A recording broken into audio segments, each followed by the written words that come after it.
সেটা জুলুম, নিপীড়নে পরিণত হয়ে যেতে পারে।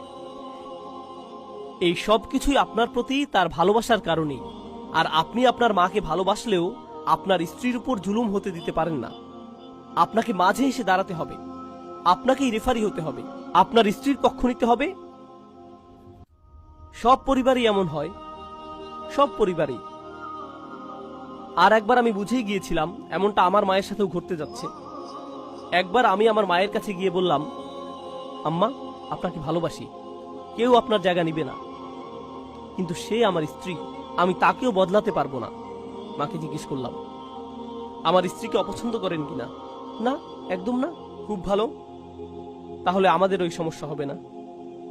হ্যাঁ, কিন্তু কখনো কখনো সে দাঁড়াও, কিন্তু অপছন্দ তো করেন না। আমি তাকে দেখছি, ওয়াদা করছি আপনার প্রতি শ্রদ্ধাশীল হবে, আপনি শুধু তার প্রতি ধৈর্যশীল হন। আমি আপনার ছেলে সারা জীবনের জন্যই, কেউ সেটা আপনার থেকে নিতে পারবে না, কেউ তা নিতে পারবে না। সে আমাকে ছিনিয়ে নেবে না, আমি আপনারই।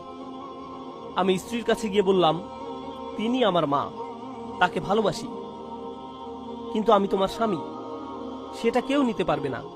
তাকেও একই কথা বললাম।